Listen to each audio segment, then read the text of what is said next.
சரி, இது வந்து சப்போர்ட் செமினார் பேப்பர் 2020. இதுல ஃபர்ஸ்ட் பார்ட்ல இருக்கிற ஏ பகுதியில் இருக்கிற 25 கேள்விகளை நாங்கள் பார்க்கறது ட்ரை பண்ணுவோம்.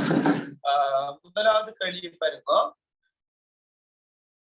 5 மனிதர்கள் 4 நாட்களில் ஒரு வேலையின் 5 மனிதர்கள் 4 நாட்களில் ஒரு வேலையின் 3இல் ஒரு பங்கை 3இல் ஒன்றை நிறைவு செய்கின்றனர். அப்ப 4 தர 20 என்ன சொல்லக்குள்ள 5 தர 4 சமன் 20 மனித வேலை நாட்கள். எஞ்சிய வேலை எத்தனை மனித நாட்கள்? கவனிச்சு கொள்ளுங்க மக்கள். இதுல 3இல் ஒரு பங்கு தான் வந்து 5 தர 4 சமன் 20 வேலை நாட்கள். 20 வேலை நாட்கள். அப்ப மீதி என்று சொல்றது பிள்ளைகள் 3இல் 3 என்றது முழுமை. அதுல 3இல் 1 போனால் 3இல் 2 மீதியாக இருக்கும். இந்த 3இல் 2 தான் மீதி. மீதியாக உள்ள வேலை செய்வ வேலை வந்து எவ்வளவுன்றதுதான் கேள்வி. பாருங்க, 5 மனிதர்கள் 4 நாட்களில் 5 மனிதர்கள் 4 நாட்களில் ஒரு வேலையின் 3இல் ஒன்றை நிறைவு செய்கின்றனர். எஞ்சிய வேலை எத்தனை மனித நாட்கள் ஆகும்? அப்ப 3இல் 2 பங்கு எத்தனை மனித நாட்கள் சொல்லி கேட்கிறாங்க. அப்ப நாங்க என்ன செய்ய வேணும்? இதுல ஒரு பங்கு 20 வேலை நாட்கள்டா இதை 2 மடங்கு தான் எஞ்சிய பகுதி. எனவே 20 தர 2 சமன் 40 மனித வேலை நாட்கள். மனித வேலை நாட்கள். செய்முறையோட விட எழுதுங்க பிள்ளைகள். செய்முறையோட விட எழுதணும். செய்முறை பிள்ளையா இருந்து விட சரியா இருந்தா உங்களுக்கு புள்ளிகள் இல்லை. சரியா? செய்முறை பிள்ளையா இருந்து விட சரியா இருந்த பிள்ளைகள் உங்களுக்கு புள்ளிகள் கிடைக்காது. ஓகே, 2வது கேள்வியை பாருங்க. 2வது கேள்வி, மணிக்கு 60 கிலோமீட்டர் மணிக்கு 60 கிலோமீட்டர் என்ற சீரான வேகத்தில் பயணிக்கும் வாகனம் ஒன்று 1.5 மணித்தியாலத்தில் செல்லும் தூரத்தை காண்க. இது சின்ன கேள்வி. மணிக்கு 60 கிலோமீட்டர் என்றா நாங்க 1 மணித்தியாலத்துல செல்ற தூரம் வந்து 60 கிலோமீட்டர். அவ்வளவுதான் விளக்கம். கேட்ட கேள்வி 1.5 மணித்தியாலத்துல எவ்வளவு செல்லும்? அப்ப 1 மணித்தியாலத்துல 60 கிலோமீட்டர் சொன்னால் அரை மணித்தியாலம் 1.5 மணித்தியாலத்து கண்டுபிடிக்கணும் என்றால் 60 கிலோமீட்டரை 1.5 பெருக்கணும். சரியா? 1.5 பெருக்கணும். 1க்கு 60, அரைக்கு வந்து 30. அப்ப சிம்பிள் அப்படி போட்டுச்சு 60 30 90 கிலோமீட்டர் சொல்லி கொடுத்தீங்க. சரி, விளங்குதோ? இவ்வளவுதான், வேற ஒண்ணும் செய்ய தேவையில்லை. சரி, 3வது கேள்வி பாருங்க. விளங்காண்டி திரும்ப கேளுங்க வழியே. சின்ன சின்ன கேள்விகள் எழுதுதல்.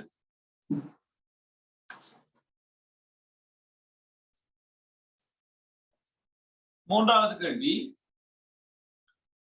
6AB, 4B என்பவற்றின் பொமசியை காண்க.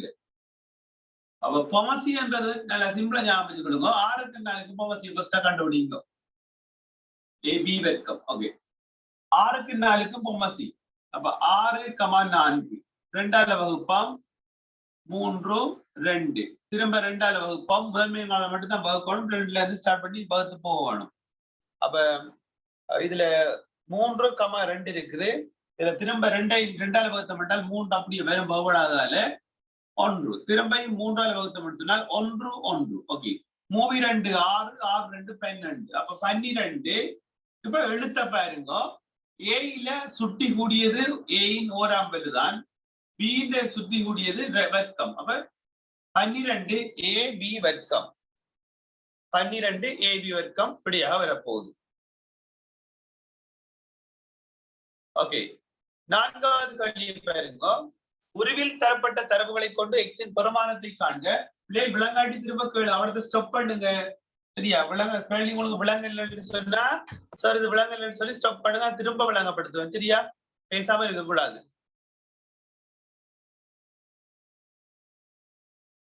சரி, அடுத்த கேள்வியை பாருங்க. இது முக்கோணத்தின் பக்கம் ஒன்றை நீட்டும் போது உருவாகும் புறக்கோணம் அதன் அகத்தெதிர் கோணங்களின் கூட்டுத்தொகைக்கு சமன் என்ற தேற்றத்தை பயன்படுத்தி செய்யலாம். அல்லது முக்கோணிகள் அகக்கோணங்களின் கூட்டுத்தொகை 180 பாகை என்றதையும் பயன்படுத்தி செய்யலாம். ஓகே, இது வந்து 130 பாகை. இப்ப 130 பாகை என்றால் இது நேர்கோடுன்றதால 130 பாகை. அப்ப 180 இருந்து 130 பாகை கழிச்சால் இதுல 70 பாகை வரப்போகுது. இப்ப முக்கோணம் ஒன்றின் பக்கம் ஒன்றை நீட்டும் போது உருவாகும் புறக்கோணம் புறக்கோணம். முக்கோணம் ஒன்றின் பக்கம் ஒன்றை நீட்டும் போது உருவாகும் புறக்கோணம் அதன் அகத்தெதிர் கோணங்களுக்கு சமன். அகத்தெதிர் கோணங்களின் கூட்டுத்தொகைக்கு சமன். திரும்ப முக்கோணம் ஒன்றின் பக்கம் ஒன்றை நீட்டும் போது உருவாகும் புறக்கோணம் அதன் இந்த புறக்கோணத்துல அதன் அகத்து எதிர்கோணங்கள். இந்த புறக்கோணத்துக்குரிய அகக்கோணம் இந்த இருக்கிற கோணம். இந்த கோணத்துக்கு இந்த அகக்கோணத்துக்கு எதிரே இருக்கிற 2 கோணங்கள் இருக்குது. அந்த 2 கோணங்களையும் கூட்டினா எங்களுக்கு இங்க அந்த புறக்கோணத்துல பருமன் கிடைக்கும். இது எக்ஸ் ஆக இருந்து இது வையாக இருந்தால் இது பெருமானம் வந்து எக்ஸ் ஆக வையாக இருக்கும். விளங்குதா பிள்ளைகள்? விளங்குதா? ஓகே, அப்ப இது 2ஐயும் கூட்டி வர பெருமானம் தான் இந்த வெளியால வர புறக்கோணத்தின் பெருமையா இருக்கும். அவைக்கு பாருங்க, இது 130 பாகையை வச்சுக்கொண்டு இது நேர்கோடுன்றதால 180 பாகையில இருந்து 130 பாகையை கழிச்சம் என்றால் 70 பாகை வரும். இப்ப இந்த எக்ஸின் பெருமானம் எவ்வளவு வரும் என்று சொன்னால் எக்ஸ்ன்றது வந்து இந்த 75 பாகையையும் இந்த 70 பாகையையும் கூட்டி வார பெருமானமாக இருக்கும். எனவே எவ்வளவு சொல்லும்படியே சாரி 50. நன்றி. ஓகே, 50 பாகை. அப்ப 70 பாகையையும் 50 பாகையையும் கூற்ற பெருமானமாக இருக்கும். அப்ப எவ்வளவு வரப்போகுது? 125 பாகை. சரியா? 180 இருந்து 130 பாகை கழிச்சால் 50 பாகை. சரி, 70 பாகை போடுறது மக்கள். அப்ப 50 பாகை இதுல வரப்போகுது. அப்ப 50 பாகையும் 75 பாகையும் கூட்டினோம் என்றால் 125 பாகை வரும். சரியா? இது விளங்கிட்டா? ஓகே,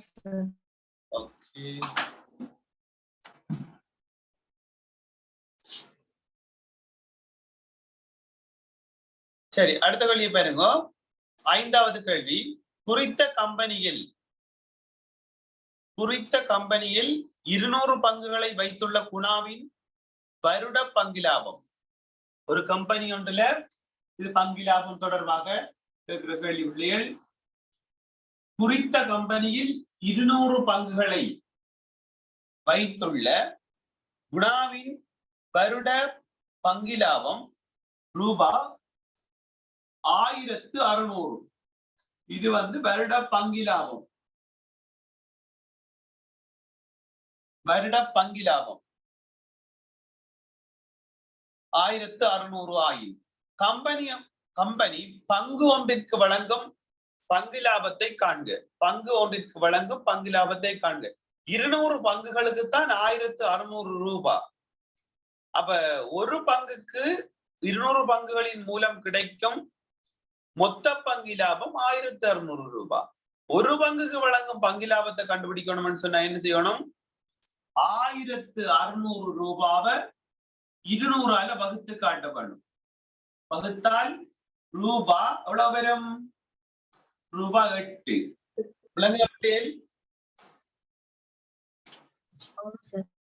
இதுல செய்முறைக்கு ஒரு புள்ளி, விடைக்கு ஒரு புள்ளின்னு சொல்லி போகுமா? சரியா?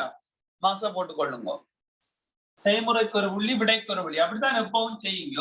சில நேரங்கள்ல விடை மட்டும் இருந்தா 2 புள்ளி கொடுக்குற சந்தர்ப்பங்கள் சில வரும். அதை நீங்க யோசிக்கவே தேவையில்லை. நீங்க செய்யக்குள்ள செய்முறையையும் விடையையும் எழுதுறதுக்கு மறக்க கூடாது. அப்ப இந்த எப்படி ஸ்கீம் வந்தாலும் உங்களுக்கு 2 புள்ளி கிடைக்கும். சரியா? ஓகே, ஆறாவது கேள்வியை பாருங்க. 7 சென்டிமீட்டர் ஆரையுடைய திண்ம செவ்வுருளை ஒன்றின் வளை மேற்பரப்பின் பரப்பளவு.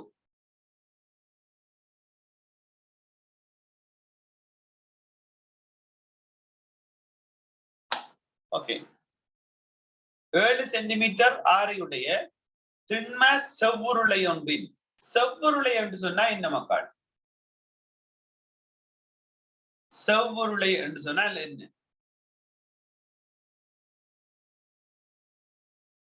சொல்லுங்களேன்.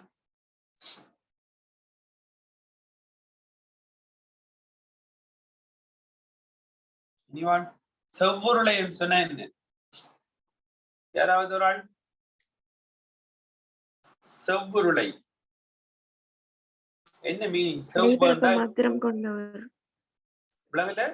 சொல்லுங்க தரபி. வளைபரப்பு மாத்திரம் கொண்டவர்களை. இல்ல இல்ல, செவ்வுருளை.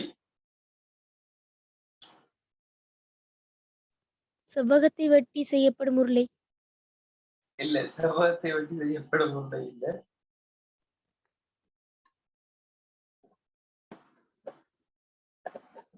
ஓகே, செவ்வுருளை என்று சொன்ன மக்கள் அது சீரான ஒரு உருளை. சரியா?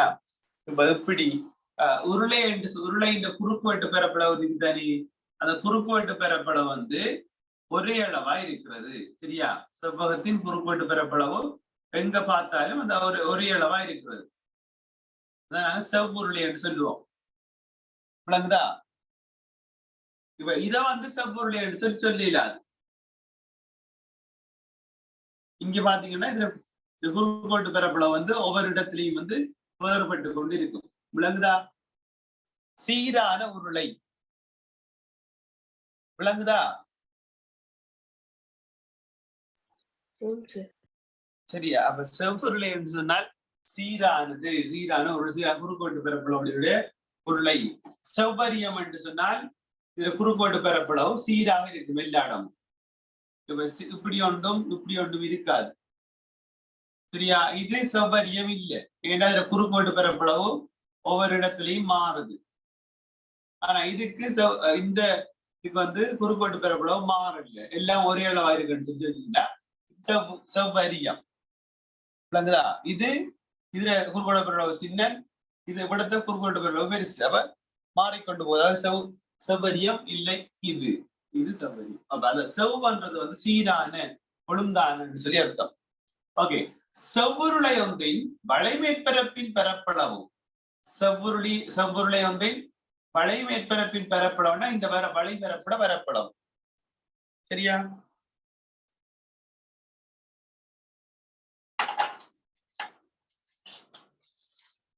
ஓகே, இப்ப ஒரு உருளைய பிள்ளைகள் எப்படி செய்யறது? ஒரு செவ்வக தாளம் எடுப்போம். இதுதான் தாளம் வச்சுக்கொள்வோம். ஓகே, இது வந்து செவ்வக வடிவம். இந்த செவ்வக வடிவத்தில காமிச்சு கொள்ளுங்க. இதை நான் அப்படியோ மடிச்செடுக்கிறேன். ஓகே, நான் இப்ப இதை மடிச்செடுக்கிறேன். மடிச்செடுத்தால் இது என்ன வடிவத்துக்கு வருது? இதுல இந்த திண்மம், உருவாக்கிய திண்மம் என்னன்னு சொல்லுங்க பாப்போம். பாருங்க, உருவாக்கிய திண்மம் என்ன திண்மம்? சொல்லுங்க, என்ன திண்மம்? சொல்லுங்களேன், இது என்ன திண்மம்? உருளை. சரியா? இத வந்து பொள்ளுருளை என்று சொல்லுவோம். உள்ளுக்குள்ள இதுவும் நிரப்பப்பட இல்லை, இத பொள்ளுருளை என்று சொல்லுவோம். இது அப்படி ஃபுல்லா நிரப்பப்பட்டிருக்க வேண்டாம், திண்ம உருளை என்று சொல்லுவோம். விளங்குதா? இதுல பாருங்க, 2 வட்ட முகங்கள் இருக்கும். 2 வட்ட முகங்கள், அதோட வளைந்த மேற்பரப்பு ஒன்று இருக்கும். இந்த நாங்க பாக்குறது வந்து இந்த வளைந்த மேற்பரப்பு தான் நாங்க பாக்குறோம். வளைந்த மேற்பரப்பு. விளங்குதா? இந்த வளைந்த மேற்பரப்பின் பரப்பளவை தான் இப்ப தந்திருக்கிறாங்க. இந்த வளைந்த மேற்பரப்பின் பரப்பளவுன்றது வந்து செவ்வகத்தின் பரப்பளவாக அது இருக்கும். அதோட தொடர்புகள் எல்லாம் நாங்க ஏற்கனவே பார்த்திருக்கிறோம். ஓகே, கவனிங்க. இப்ப வளைந்த மேற்பரப்பளவு சமன்பாடு வந்து 2πr. சரியா? 2πr h. இதுதான் வளைபரப்பின் மேற்பரப்பு சமன்பாடு. சரியோ? எது எப்படி வருதுன்றதை நான் கிளியரா சொல்லிடுறோம் மக்கள். மறந்தாக்களுக்கு இந்த வட்டத்தை நாங்க இந்த உருளைய வந்து வெட்டி எடுக்கிறோம், இதால வெட்டுறோம். வெட்டி போட்டு விரிச்சு விட்டோம்னு சொன்னால் எங்களுக்கு இதே உயரத்துல இதே உயரம் வந்து அகலமாக வர இப்படி ஒரு செவ்வகமான வடிவம் நம்ம பார்த்தோம். செவ்வக வடிவத்தை சுருட்டி எடுத்தோம்னு சொன்னால் எங்களுக்கு பாரத் வந்து உருளையான்னு தெரியும். ஓகே, இப்ப இந்த நீளம் இந்த இருக்கிற வளைந்த விளிம்பின் நீளம் தான் வட்டத்தின் சுற்றளவு. இதுல ஆரை ஆறாக எடுத்தோம்னு சொன்னால் இந்த வட்ட விளிம்பின் சுற்றளவு சொல்லுங்க பாப்போம், சொல்லுங்க.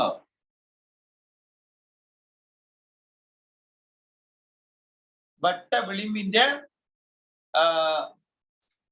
சுற்றளவு அவ்வளவு. இந்த வளைபரப்பு சாரி வட்டத்தின் ஆரை ஆறு சொன்னால் அந்த வளைந்த விளிம்பின் சுற்றளவு அவ்வளவு. அது வட்ட வடிவமானது. சொல்லுங்களேன், முழு சுருதிகள்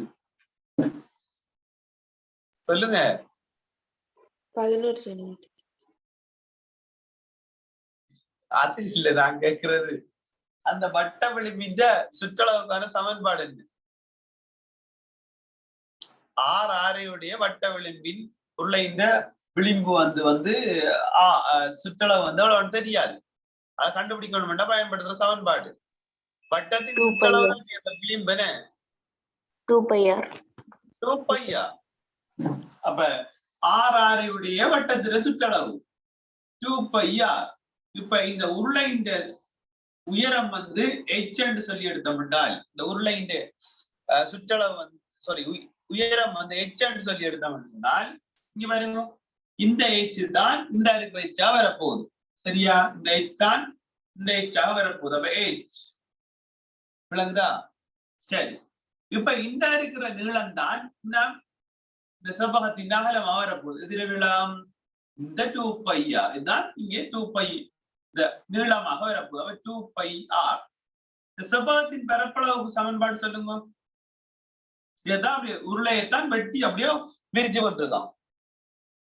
சரியா? உருளையைத்தான் வெட்டி விரிச்சு விட்டுருக்கான்.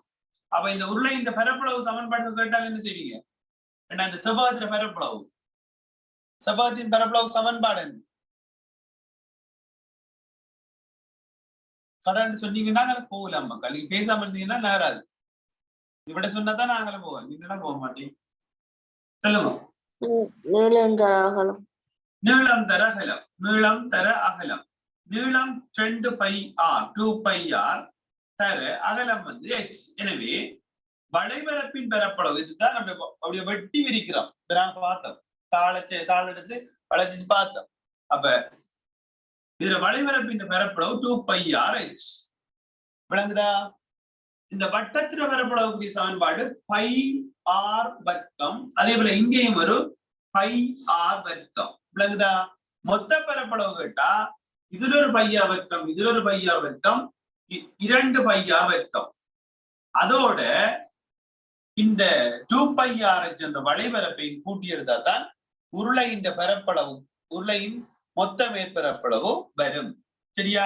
உருளையின் மொத்த மேற்பரப்பளவு சமன்பாடு என்ன? இதுல 2 வட்ட மேற்பரப்புகள், 2 πr வர்க்கம். திரும்ப அந்த வளை மேற்பரப்பளவு அதாவது செவ்வகத்திர பரப்பளவு சக 2πrh. விளங்குதா?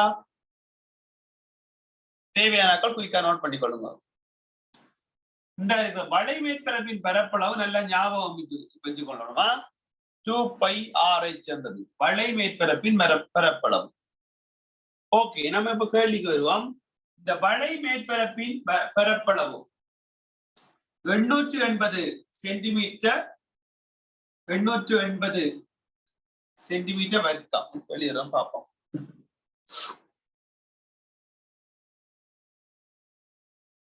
சரி, கவனிங்க. 7 சென்டிமீட்டர் ஆரையுடைய திண்ம செவ்வுருளை ஒன்றின் வளை மேற்பரப்பின் பரப்பளவு 880 சென்டிமீட்டர் வர்க்கமாயின் அதன் உயரத்தை காண்க. சரி, அப்ப இங்க தந்திருக்கிறாங்க, சமன்பாடே தந்திருக்கிறாங்க. நாங்க சமன்பாடை தருவாங்கன்னு சொல்லி நம்பி போறது கூடாது. சரியா? ஓகே, 2 பையார் h சமன் 880.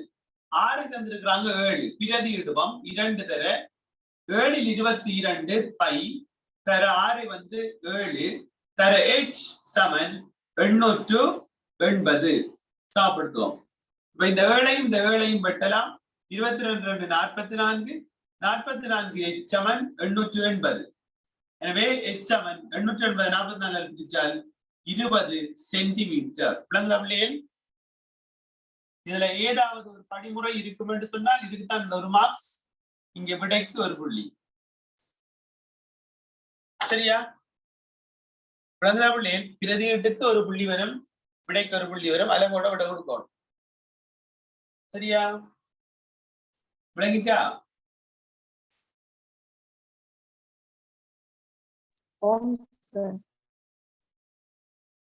வாயத்திலிருந்து கதைக்கணும், பேசாம இருக்க கூடாது. இங்க சில பேர் நித்திர கொள்றீங்க போல நடக்குது. பேசாம இருந்தீங்கன்னு சொன்னா அப்ப நித்திர கொள்றீங்கன்னு தான் எடுக்கணும். விளங்கினா கேட்டதுக்கு பதில் குயிக்கா சொல்லுங்க. வாயத்திலிருந்து சொல்றதுல ஒன்றும் இல்லையே. அடுத்த கேள்வியை பாருங்க. 7வது கேள்வி சின்ன சின்ன சுருக்கள் கவனிச்சு கொள்ளுங்க. xy இன் கீழ் 5 தர 2x இல் y. 5 xy தர 2x இல் y. ஓகே, 2x இல் y. இப்ப இங்க பாருங்க, இந்த x-ஐயும் கட் பண்ணலாம். இப்ப y தர y வர்க்கம் I 2 10. இதெல்லாம் பெரிய கேள்வி. அது இது ஒரு புள்ளி, இதுக்கு ஒரு புள்ளி. அதை நீங்க போட அடிப்படை டிரெக்டா விட இருந்தா 10 y வர்க்கம் இருந்தா சரி, 2 புள்ளி.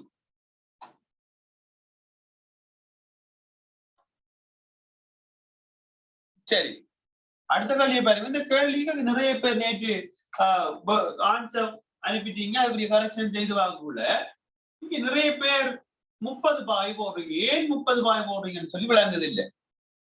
என்ன இது தேற்றம் என்னது? வட்டத்துண்டம் ஒன்று மையத்தில் எதிரமைக்கும் கோணம் பரிதியில் எஞ்சியுள்ள பரிதியில் எதிரமைக்கும் கோணத்தின் 2 மடங்கு. இது எக்ஸா இருந்தா இது 2 எக்ஸா இருக்கும். அவ்வளவுதான் விளக்கம். என்ன விளக்கம்? அப்ப கொஞ்சம் கீழே இறங்குனா அது மையத்துக்கு சமனா வந்துருமா? இல்லையே. இதுதான் வட்டத்துண்டம். இந்த இருக்கிறது வட்டத்துண்டம். இந்த வட்டத்துண்டம் மையத்தில் எதிரமைக்கிற கோணம் தான் இது. நான் வட்டத்துண்டம் எப்படி வரும்? ஒரு வட்டத்துல ஒரு நாணாலையும் ஒரு வில்லாலையும் அடைக்கப்பட்ட பகுதி தான் வட்டத்துண்டம். இது சின்ன துண்டப்பட்டதால சீறி துண்டம் சொல்லுவோம். இது பெரிய துண்டப்பட்டதால பேரி துண்டம் சொல்லுவோம். இந்த சீறி துண்டம் மையத்தில் எதிரமைக்கும் கோணம் அதே சீரித்துண்டம் எஞ்சியுள்ள பரிதி, இந்த எஞ்சியுள்ள பரிதியில் எதிரமைக்கும் கோணத்தின் 2 மடங்காக வரப்போகுது. இது எக்ஸ் என்றால் இது 2 எக்ஸா இருக்கும். அது எங்க வந்தாலும் சரிதான், படத்துல வந்தாலும் சரிதான், இங்க வந்தாலும் சரிதான். விளங்குதா? அப்ப இங்க இது எக்ஸ் பதிலாக அவங்க தந்திருக்கிற பெருமானம் இங்க படத்துல பாருங்க. இது 30 பாயிண்ட் தந்திருக்கிறாங்க. அப்ப இது எவ்வளவு இருக்கும்? இந்த கோணம் அப்படி வரும் சொல்லுங்க. 30 தர 2 60 பாகை. 30 பாகை தர 2 சமன் 60 பாகை. விளங்குதோ? ஓகே. முக்கோணம் இது வட்டத்துண்டம் ஒன்று மையத்தில் எதிரமைக்கும் கோணம் எஞ்சியுள்ள பரிதியில் எதிரமைக்கும் கோணத்தின் 2 மடங்கு. இது அடிக்கடி செய்ய கூடாது.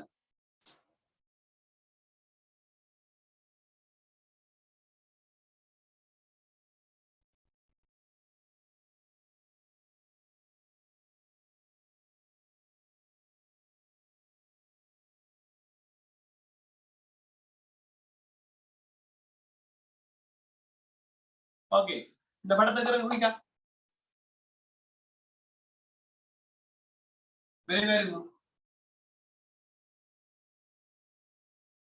சொல்றீங்களா?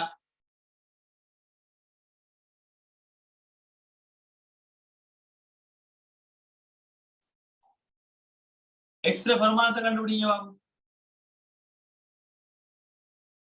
எக்ஸின் பெருமானத்தை கண்டுபிடிங்க.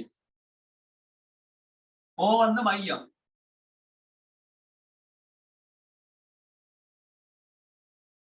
சேட் பாக்ஸ்ல விடையே போடுங்க.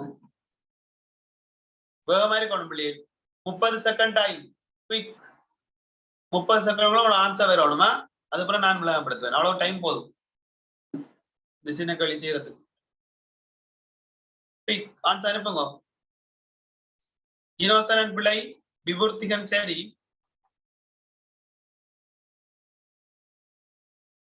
ரேணுஜா சரி, மிருசாலினி சரி, ஸ்வஸ்திகா பிள்ளை,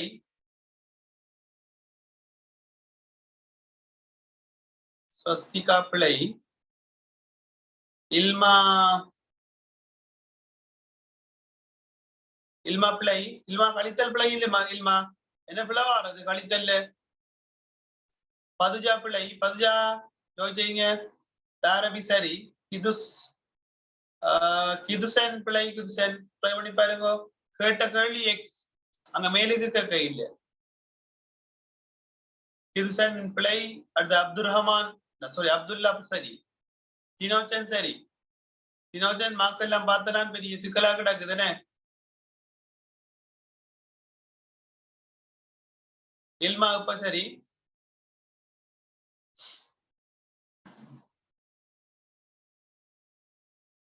சரி ஓகே டைம் ஃபினிஷ். சரி கவனிங்க. இப்ப இந்த தேற்றத்தின் அடிப்படையில் என்ன தேற்றம்? வட்டத்துண்டம் ஒன்று, வட்டத்துண்டம் ஒன்று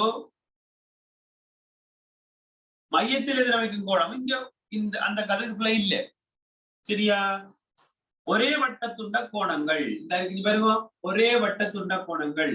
வட்டத்துண்ட கோணங்கள் எதிரமைக்கிற கோணத்தின் அளவு ஒரே வட்டத்துண்ட கோணங்கள்.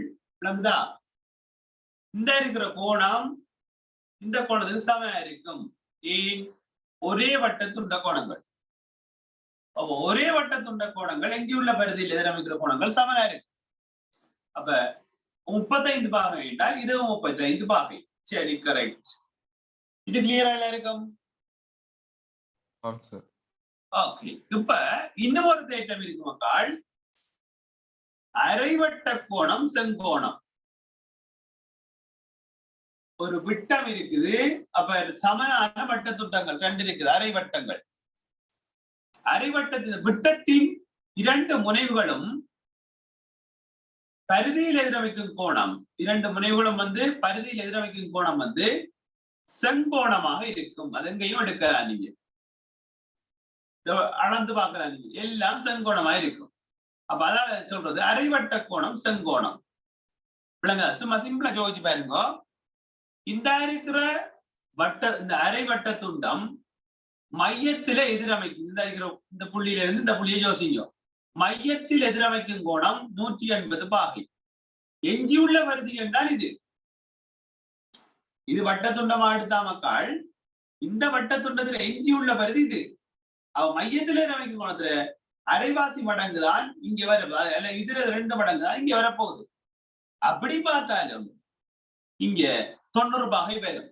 அப்ப அரைவட்ட கோணம் செங்கோணம் என்றது தேற்றம். ஞாபகம் வச்சு கொள்ளணும். அரைவட்ட கோணம் செங்கோணம். அப்ப பாருங்க, இதுல இந்த இருக்கிற கோணம் செங்கோணமாக இருக்கும். பிளைட்டா பிள்ளைகள் கோணம் செங்கோணமாக இருக்கும். இப்ப நான் இந்த படத்தை வெளியால் எடுக்கிறேன், இந்த முக்கோணத்தை வெளியால் எடுக்கிறேன். இது செங்கோணம், இது 35 பாகை. அப்ப இந்த கேள்விதான் நெக்ஸ்ட். இப்ப கண்டுபிடிக்கலாமா இல்லையா? பிள்ளைய விட போட்டாங்க, குயிக்கா போடுங்க. எக்ஸ்ட்ரா பணமா எவ்வளவு போட்டாங்க? விடவியா போட்டாங்க. சதுஸ்கா, கிரிஜா, கிதுசன், பதுஜா, ஸ்வஸ்திகா, இனோசனன் விட விளையா போட்டாக்கள். இப்ப விடைய போடுங்க. சரியா? எக்ஸின் புறமான எவ்வளவுன்னு சொல்லி பாருங்க. அந்த உள்ளுக்குள்ள இருக்க முக்கோணத்தை வெளியே தூக்கி காட்டி இருக்கிறேன். அவ்வளவுதான். இதுல பயன்படுத்திய தேற்றங்கள் ஞாபகம் இருக்கணும். அரைவட்ட கோணம் செங்கோணம் ஞாபகம் இருக்கணும். ஓகே, பதுஜா சரி, ஜினோசனன் சரி, ஸ்வஸ்திகா சரி. மற்றாக்கள் பிள்ளை அனுப்பினார்கள், சரியா அனுப்பி கொள்ளுங்க அப்படியே. ஸ்வஸ்திகா சரி, அப்துல் ரஹ்மான் சரி, லோசினி சரி. ஓகே சரி, இப்ப இது எக்ஸ் இந்த பெருமானம் எவ்வளவு வரப்போகுது? இது 90 பாகை. அப்ப 90 பாகையில இருந்து 35 பாகை கழிச்சால் 55 பாகை வரப்போகுது. சரி, அடுத்த கேள்விக்கு வாங்க.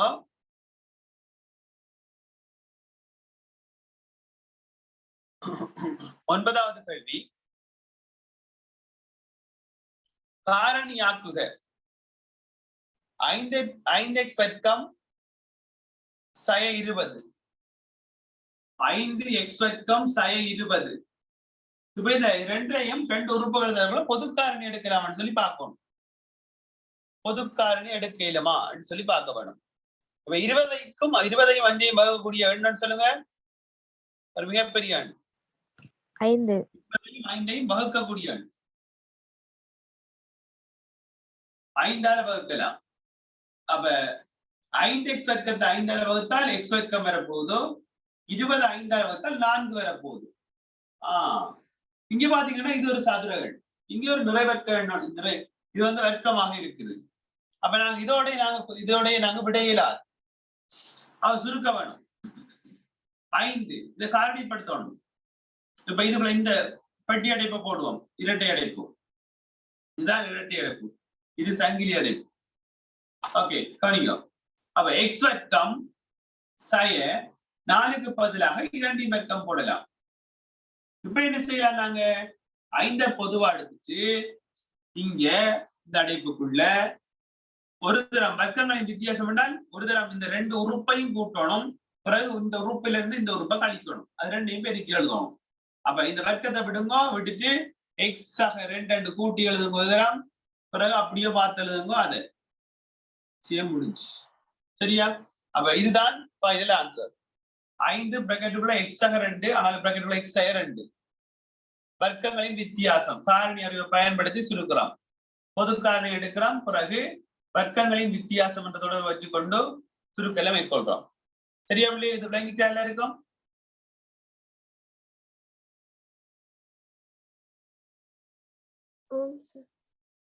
சரியா? ஓகே, அடுத்த கேள்வியை பாருங்க. 10வது கேள்வி.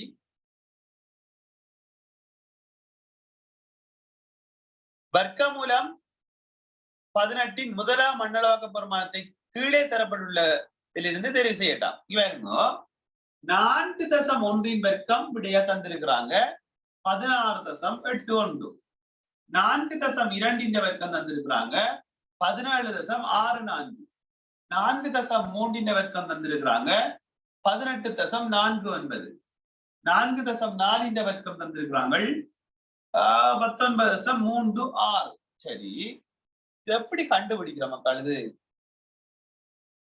வர்க்கமூலம் 18 விடைய எப்படி கண்டுபிடிக்கிறது? என்ன ரூல்? எப்படி கண்டுபிடிக்கிறது சொல்லுங்க. எப்படிதான் கண்டுபிடிக்கிறது? பதில் சொல்லணும்.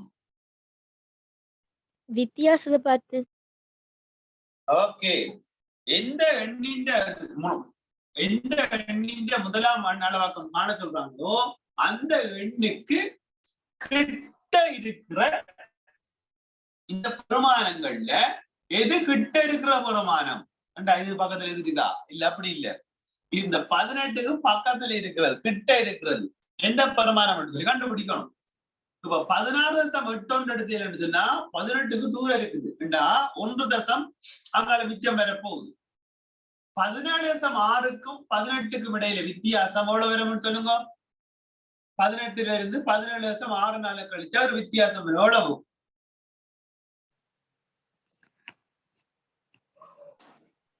எவ்வளவு?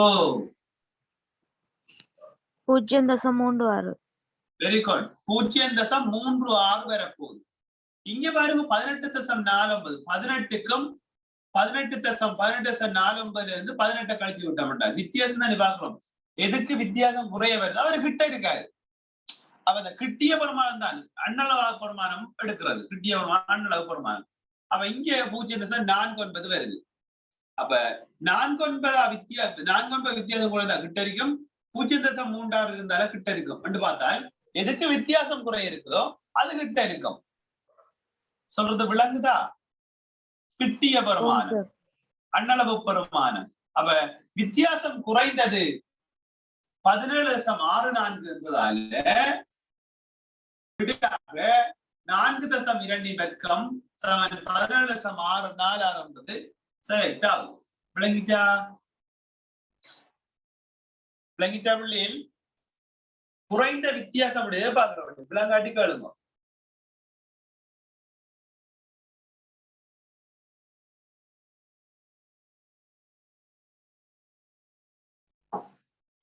சரியா மக்கள்?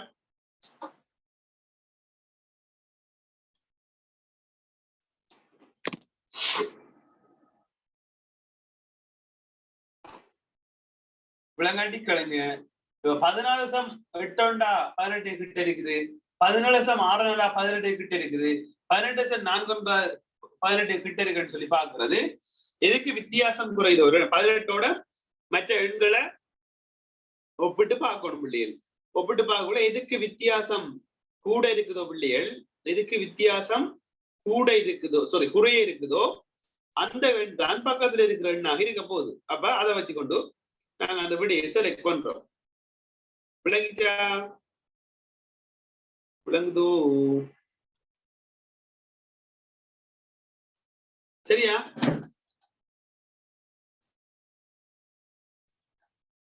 ஓகே, அடுத்த கடியை பாருங்க.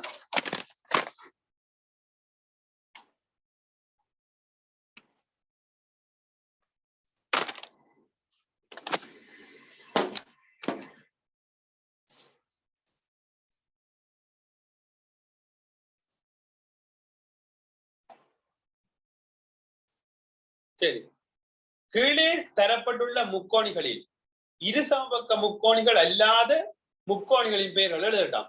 கீழே தரப்பட்டுள்ள இரு சமபக்க முக்கோணின்னு சொன்னா எப்படி கண்டுபிடிக்கிறது? எப்படி கண்டுபிடிக்க இரு சமபக்க முக்கோணி என்றா?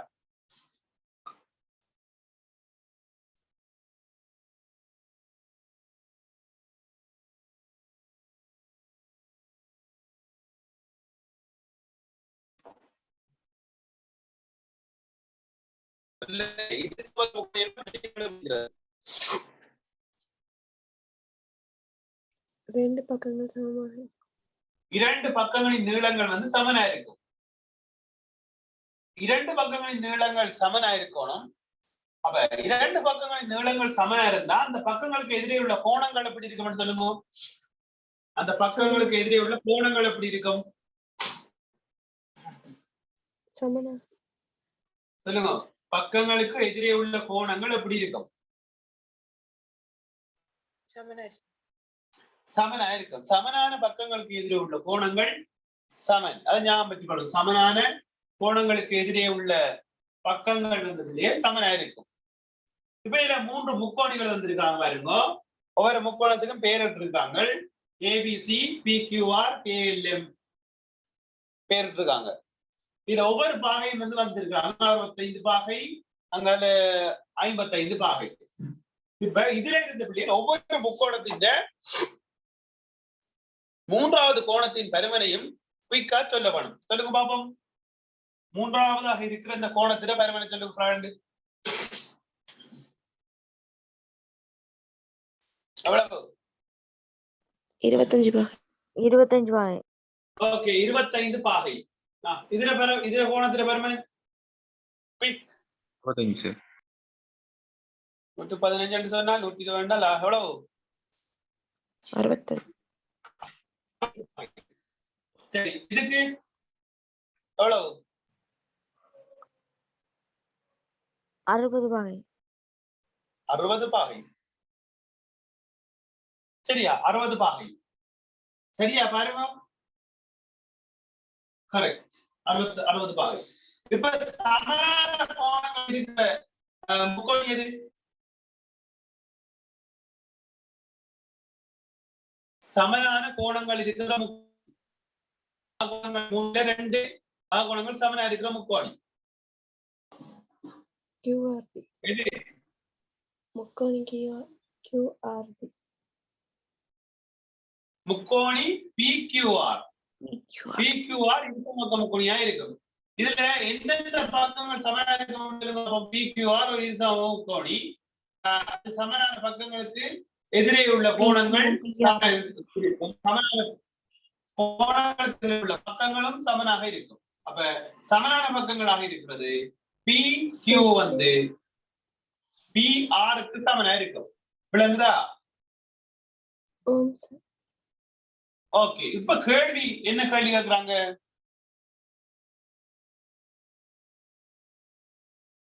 கீழே தரப்பட்டுள்ள முக்கோணிகளில் இருசமபக்க முக்கோணிகள் அல்லாத முக்கோணிகளின் பெயர்களை எழுதட்டாம். பிள்ளைகள் கோணத்தை வச்சுக்கொண்டு நாங்க பக்கங்களை தீர்மானிக்கலாம். முக்கோணிகள்ல சமனான கோணங்களுக்கு எதிரே உள்ள பக்கங்கள் சமனான கோணங்களுக்கு எதிரே உள்ள பக்கங்கள் வந்து சமமாக இருக்கும். அப்ப அதை வச்சுக்கொண்டுதான் நாங்க இது இருசமபக்க முக்கோணி, எது இருசமபக்க முக்கோணி, எது இருசமபக்க முக்கோணி இல்லைன்னு சொல்லி கண்டுபிடிக்கிறோம். கேள்விகளை கொஞ்சம் கவனமாக வாசிக்கணும். சின்ன கேள்வி, நிறைய பேருக்குள்ள எடுத்த இந்த கேள்வி. 3 முக்கோணத்துல பேரையும் எழுதி வச்சீங்கன்னா மாத்தே இல்லை. சரியா? அப்ப இதுல எப்படி வரக்குள்ள ஏதாவது ஒரு 2 விடைகள் வரக்கூடிய மாதிரி தருவாங்க, இல்ல ஒரு விடை வரக்கூடிய மாதிரி தருவாங்க. 3 முக்கோணத்துல பேரையும் எழுதி வச்சா அப்ப அதுல அந்த கேள்வி கேட்டிருக்க தேவையில்லை.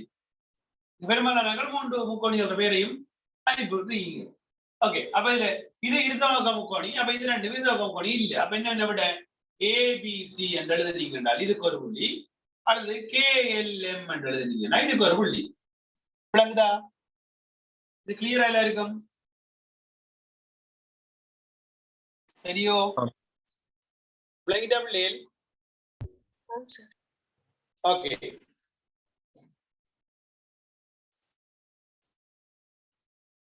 அடுத்த கேள்வியை பாருங்க. 12வது கேள்வி. 2x1 2x1 பெரிது x4 எனும் சமன்லிகளை தீர்த்து அதன் மறை நிறைவன் தீர்வுகளை எழுதட்டாம். கேள்வியை வட்டிய வாசிக்கணும். சரியா? அதன் மறை நிறைவன்கள், மறை திசை கொண்ட எண்கள், மறை நிறைவன்கள், மறை நிறைவன்களின் தீர்வுகளை கண்டுபிடிக்கணும். 2x1 பெரிது x4 சமன்பாடு மாதிரி சிம்பிளா செய்து விடலாம் மக்கள். இது கவனிச்சு கொள்ளுங்க. சமன்பாட்டுக்கு சமவெளிக்கும் வித்தியாசம் இருக்கு. நான் சுருக்குறதுக்கு இலகுவாக அப்படி சொல்றது. ஓகே, கவனிக்கும். அப்ப இந்த எக்ஸ் எல்லாம் ஒரு பக்கம் கொண்டு வரும், எழுத்தெல்லாம் ஒரு பக்கம் கொண்டு போவோம். அப்ப 2x அப்படி இருக்கட்டும். இந்த பிளஸ் எக்ஸ் தான் இது. அவங்க வரக்குள்ள கழித்தல் எக்ஸ் வந்து கழிபடும். குறியீடுல மாற்றம் இல்ல. -4 இருக்குது. இவர் அங்கால போக்குள்ள +1 மாறுவார். 2x இருந்து எக்ஸ்போனால் எக்ஸ் வரப்போது பெரிது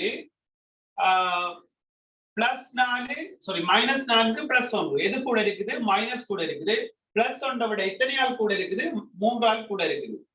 கேட்ட கேள்வி எக்ஸ் எடுக்கக்கூடிய மறை நிறைவன் பெருமானங்கள். இது இந்த எக்ஸ் என்ன சொல்லுதோ? மறை 3 விட நான் பெரியவர், அதாவது எக்ஸ் பெரிது மறை 3. அப்ப மறை 3 விட எக்ஸ் வந்து பெரியது. மறை 3 விட எக்ஸ் பெரிய பெருமானம் சொல்லுங்க பாப்போம். மறை 3 விட பெரிய பெருமானம் மறை 2 மறை 1 வேற 1 வேற எண்கள் வருமா? இதை விட எழுதக்குள்ள 0 1 0 1 2 இது வந்து இப்படி போகும். அப்படி மறை 2 மறை 1 0 1 2 3 4 சொல்லி அப்படி போய்கொண்டே இருக்கும். கமா போட்டு 3 டாட் போட்டு விடுவோம். சும்மா எழுதுறேன்டா. எக்ஸின் தீர்வுகள் நிறைவன் தீர்வுகளை எழுதுங்க சொன்னா இவ்வளவும் எழுதுவோம். கேட்டது என்ன? மறை நிறைவன். நான் என்ன கட் பண்ற இவ்வளவும் நேர் நிறைவன்கள். அது வராது. 0க்கு நேர் திசையும் இல்லை, மறை திசையும் இல்லை. அப்ப அது வராது. அப்ப மிச்சமா இருக்கிறது என்ன? மறை நிறைவன்கள். மறை நிறைவன்களாக வரப்போறது மறை 2 மறை 1. விளங்குதா? சீர்த்து எடுக்கிறதுக்கு ஒரு புள்ளி, 2 எண்களும் வெளியிருந்தா அதுக்கு ஒரு புள்ளி. விளங்குதா மக்கள்? இது கிளியரா? விளங்குதோ? சரியா பிள்ளையே? ஓம் சார். ஓகே சரி. அப்ப இதுல நான் 12 கேள்விகள் தான் பார்க்கக்கூடியமா இருக்குது. 12 கேள்விகளையும் பார்த்துட்டு நாளைக்கு மிச்சமா இருக்கிற 13வது கேள்வியில இருந்து 25வது கேள்வி வரையும் பார்க்கலாம் மக்கள். இதுக்குரிய ஆன்சர் அனுப்பி கொள்ளுங்க அனுப்பாதாக்கள். அதே போல பி பகுதியிலையும் இருக்கிற கேள்வியையும் கேள்விக்குரிய விடைகளையும் அனுப்பி கொள்ளுங்க. சொல்ற விளங்குதா? டைம் பண்ணி செய்யுங்க. இப்ப இந்த பேப்பர் பிள்ளைகள் நீங்க ஒரு மணித்தியாலம் 20 நிமிஷத்துக்குள்ள செய்து முடிக்கக்கூடிய மாதிரி உங்களோட ஸ்பீட் மாறணும். ஒரு மணித்தியாலம் 20 நிமிஷத்துக்குள்ள செய்து முடிக்கலாம். 1.25 மணித்தியாலம் ஒரு 1 மணித்தியாலம் 20 நிமிடத்துக்குள்ள நீங்க செய்து முடிக்கலாம். பேப்பர் டைம் வந்து 2 மணித்தியாலம். ஆனா நீங்க உங்களது பிராக்டிஸ் செய்தீங்கன்னு சொன்னா ஒரு மணித்தியாலம் 20 நிமிஷம் அல்லது 1/4 மணித்தியாலத்துக்குள்ள 1.25 மணித்தியாலத்துக்குள்ள நீங்க செய்து முடிக்கலாம். சரி, அப்ப தொடர்ச்சியா செய்கிறார்கள் ரேணுஜா எல்லாம் 1.25 மணித்தியாலத்துக்குள்ள செய்ய நினைக்கிறேன். இதுல 1.25 மணித்தியாலத்துக்கு சிம்பிளா செய்து முடிக்கலாம் இதுல. சரியா? அதுல நீங்க எவ்வளவு பிராக்டிஸ் பண்றீங்களோ அவ்வளவுதான் உங்களோட ஸ்பீட் கூடும், பிளவுற அளவு குறையும். நீங்க வீட்டுல செய்து காட்டுற கணக்கை மட்டும் செய்து இருந்தால் சரி வராது. நீங்க ஒரு 1 hour அல்லது 1.5 மணித்தியாலம் வேற கணக்குகள் எடுத்து பிராக்டிஸ் பண்ணணும். பிராக்டிஸ் பண்ணிட்டு அதுல இருக்கிற டவுட்களை கேட்கணும். என்னட்டு கேள்விகள் செய்யுங்க நிறைய. பாஸ் பேப்பர் கேள்வி, பாஸ் பேப்பர்ஸ் இருக்குது. பேங்க் கேள்விக்கு பஞ்சமே இல்லை இப்ப நாட்டுல. சரியா? சாமானுக்கு தான் பஞ்சம். ஆனா அதுகளுக்கு விலையும் கூட. ஆனா கேள்விகள் தேவையான அளவு கேள்விகள் எடுக்கலாம். சரியா? கேள்விகள் எல்லாம் படியா எடுத்து செய்து பாருங்க. செய்து பார்த்துட்டு விளங்காத கேள்விகள் இருந்தா கேள்வியை என்ற கேளுங்க, நான் விளங்கப்படுத்தி விடுவேன். ஓகே, அப்ப நம்ம இதோட கிளாஸ் முடிச்சு கொள்வோம் மக்கள். மிச்ச கேள்விகளுக்குரிய ஆன்சர்ஸை அனுப்பி கொள்ளுங்க. நாளைக்கு காலையில 4 மணிக்கு சந்திப்போம். ஓகே, நன்றி, வணக்கம்.